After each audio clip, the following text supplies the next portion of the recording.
Connaissance, recherche, sciences, mathématiques, théorie, physique, philosophie, conférences, archéologie, nature.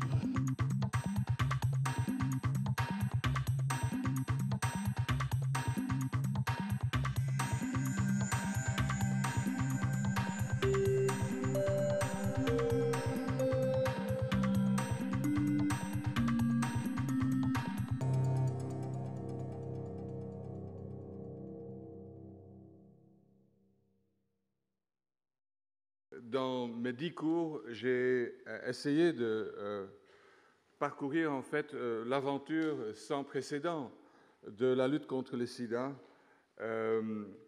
en mettant l'accent sur les résultats obtenus, pourquoi, et surtout en mettant l'accent sur l'importance aussi bien du contexte de la science et de la politique ou des politiques. Et la dernière leçon, en fait, était une leçon sur le futur, l'avenir du sida, parce que je crois qu'on est dans une phase assez importante et paradoxale dans la lutte contre le sida. Et ça a été confirmé à la conférence internationale à Vienne, où pour moi il y avait 3 constats en fait. Primo, le sida n'est pas terminé, on l'a vu aussi avec, y compris en Europe, avec une recrudescence de nouvelles infections, surtout parmi les hommes homosexuels, mais pas seulement chez eux. Deuxièmement, qu'il y a des progrès réels, y compris sur un plan scientifique, disons pratique, avec l'annonce de l'efficacité d'un microbicide avec le tenofovir dans un essai fait en Afrique du Sud. Et troisièmement, que la riposte mondiale est un peu à bout de souffle, je dirais, et connaît un début de difficultés financières. Le temps où on continuait une expansion des investissements année après année paraît terminé, au moins pour quelque temps, j'espère, pas pour toujours, et aussi qu'on a grandement besoin d'une stratégie à long terme. Et quand j'ai proposé à Jean-François Delfraissy d'organiser un colloque de réflexion sur l'avenir à long terme du sida en collaboration avec l'ANRS, il était tout de suite d'accord et je voudrais vous remercier, l'ANRS, Jean-François, et aussi l'AFD, l'Agence française de développement, pas seulement pour le soutien à la chaire, mais aussi pour un investissement intellectuel dans cette problématique qui touche au cœur du développement international, développement social et économique. Donc nous sommes dans une nouvelle situation, une nouvelle phase de la lutte contre le sida, où on aura besoin de toutes nos connaissances, de toute notre créativité, aussi bien scientifique que politique, et de gestion. Et c'est en anticipant cette nécessité d'aborder le sida sur le long terme que j'avais lancé il y a 3 ans maintenant une réflexion sur les stratégies à long terme contre le sida dans un projet qui s'appelle AIDS 2031, sida 2031. Pourquoi 2031? Parce que ça fera 50 ans après la découverte du sida en 1981.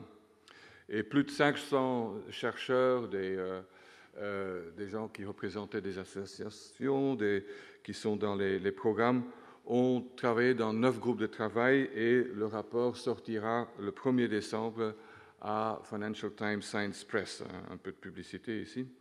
Les recommandations principales ne vous surprendront pas parce que mais à ma connaissance, c'est la première fois que c'est mis dans un ensemble et on pourra en discuter plus tard dans la journée quand on aura passé par les tables rondes.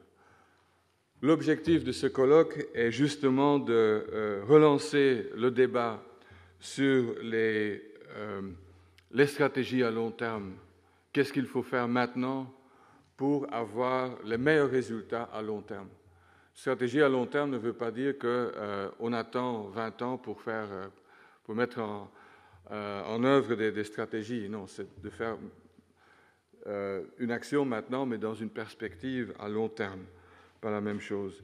Les débats sont organisés en table ronde pour stimuler la discussion et je voudrais vraiment remercier tous les intervenants, mais ce n'est pas uniquement les gens qui se trouveront ici au podium, mais j'espère aussi que les gens dans la salle participeront avec leur expérience pour avancer ce dossier. Voilà, c'est tout ce que je voulais dire. Et Jean-François, tu veux ajouter quelques mots ?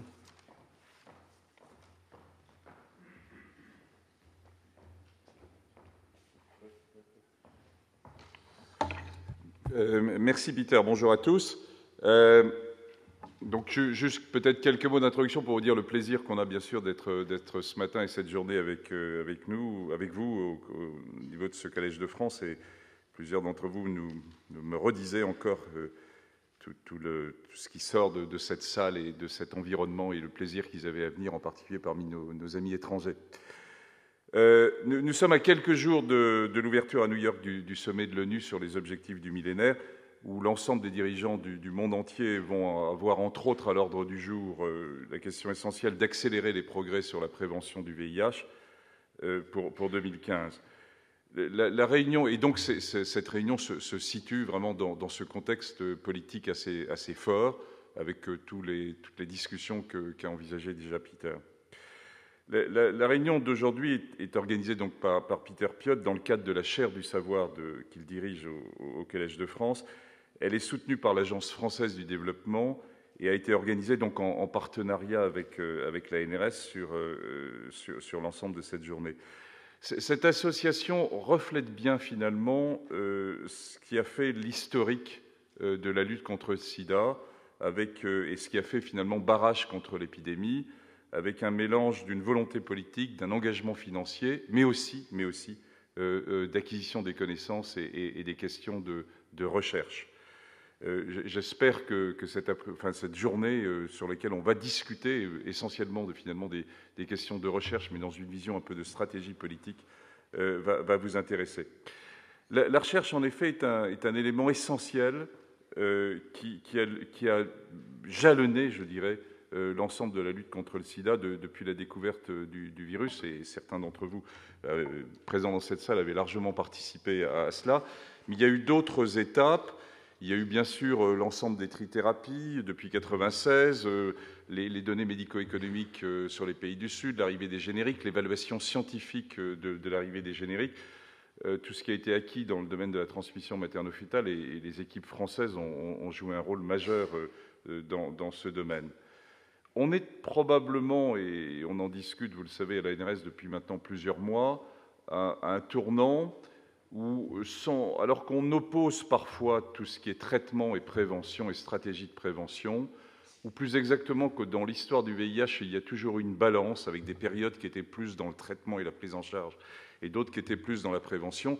On est maintenant, et la conférence de Vienne l'a bien illustré, dans une volonté d'avancer ensemble avec de nouveaux actes, de nouvelles questions autour de la prévention qui vont être débattues aujourd'hui, autour de la circoncision qui est déjà en grande partie avancée, mais aussi autour de l'utilisation des antirétroviraux comme nouvel outil de prévention, test and treat, et de treatment as prevention, et puis de l'utilisation aussi des antirétroviraux comme outil finalement de prévention pour certaines populations particulières. Ce qui m'apparaît intéressant dans le domaine de la recherche et dans l'historique de ce qu'est la construction de la recherche, c'est qu'on voit un certain nombre de leaders, à la fois en France, mais c'est vrai aussi au niveau international, en train de passer de questions de recherche thérapeutique ou de recherche translationnelle à passer sur des grandes questions de prévention en utilisant les nouveaux outils biomédicaux de la prévention. Alors, la France est considérée comme parfois un petit peu en retard dans cette approche de recherche opérationnelle et d'approche de recherche autour de la prévention par rapport à des collègues, en particulier la London School, pour ne pas la citer, et toute l'approche de l'épidémiologie anglo-saxonne. Et là, je pense que nous sommes totalement dans la bonne démarche, que vous êtes totalement dans la bonne démarche, et qu'un certain nombre de leaders français qui se sont engagés dans cette direction, avec l'idée de montage de grands consortiums autour de la prévention, et dans cette bonne démarche.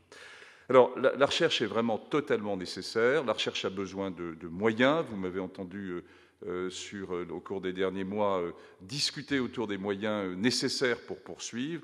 Ces moyens, évidemment, sont dans un contexte financier difficile, qui est notre contexte français.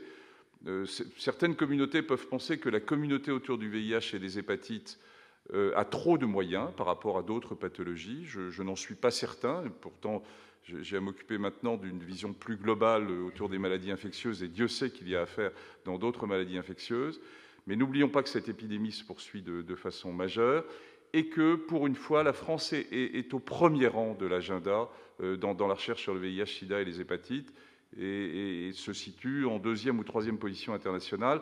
Donc je dirais qu'il y a un retour sur investissement qui se fait. C'est un des messages que je donne. Les nouvelles d'ailleurs ne sont pas trop mauvaises et j'espère qu'on va avoir un budget à peu près conservé pour 2011. Donc c'est dans ce contexte un peu difficile, un peu global que se situe cette journée. Merci beaucoup au Collège de France de nous accueillir. Merci à Pierre Corvol de nous accueillir dans ce lieu un peu magique. Et merci à Peter et j'espère qu'on aura de bonnes discussions.